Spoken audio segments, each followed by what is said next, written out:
तो यदि मोटर ठीक चलती है तो हम मोटर के बस में नहीं हैं, और यदि मोटर बिगड़ी हुई है तो हम मोटर के बस में हैं। तो ऐसे ही ज्ञानी महापुरुष प्रकृति के शुद्ध होने के कारण प्रकृति के बस में नहीं होता, और अज्ञानी पुरुष प्रकृति के अशुद्ध होने के कारण प्रकृति के बस में होता है। तो जिसकी बुद्धि में जड़ता माने सांसारिक भोग और संग्रह का ही महत्व है, ऐसा मनुष्य कितना ही विद्वान क्यों न हो, उसका पतन अवश्यम भावी है। परंतु जिसकी बुद्धि में जड़ता का महत्व नहीं और भगवत प्राप्ति ही जिसका उद्देश्य है, ऐसा मनुष्य विद्वान न भी हो तो भी उसका उत्थान अवश्यम भावी है।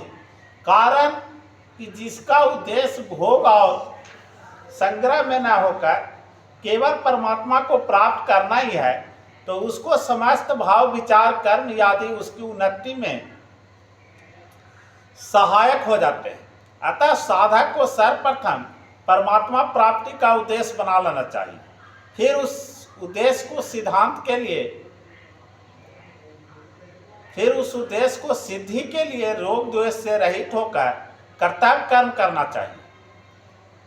राग द्वेष से रहित होने का सुगम उपाय है मिले हुए शरीर आदि पदार्थों को अपना और अपने लिए न मानते हुए दूसरों की सेवा में लगाना, और बदले में दूसरों से कुछ भी नहीं चाहना। प्रकृति के बस में न होने के लिए साधक को चाहिए कि वो किसी आदर्श के सामने रखकर कर्तव्य कर्म करे। आदर्श दो ही हो सकते हैं, भगवान का मत और श्रेष्ठ महापुरुषों का आचरण। तो आदर्श को सामने रखकर कर्म करने वाले मनुष्य की प्राकृतिक शुद्ध हो जाती है और नित्य प्राप्त परमात्मा तत्व का अनुभव हो जाता है। तो उसके विपरीत आदर्श को सामने न रखकर कर्म करने वाला मनुष्य राग द्वेष पूर्वक ही सब कर्म करता है, जिससे राग द्वेष पुष्ट हो जाते हैं और उसका पतन हो जाता है।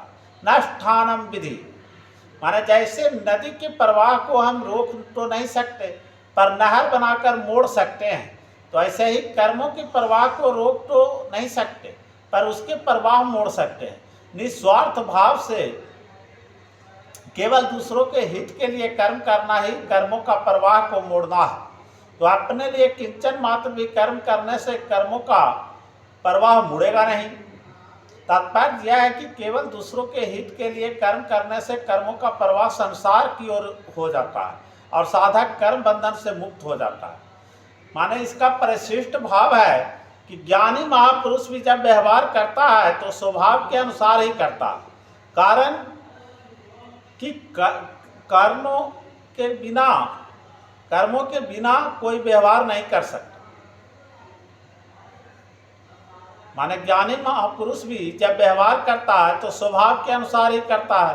कारण कि कारणों के बिना कोई व्यवहार नहीं कर सकता। जैसे आचार्य बालक की स्थिति में आकर ही उसको वर्णमाला सिखाता है, ऐसे ही ज्ञानी महापुरुष भी साधारण मनुष्य की स्थिति में आकर ही उसको समझता और व्यवहार करता। चेष्टते पद का तात्पर्य है कि वो कर्म करता नहीं, प्रत्युत उससे प्रकृति के अनुसार स्वतः क्रिया होती है।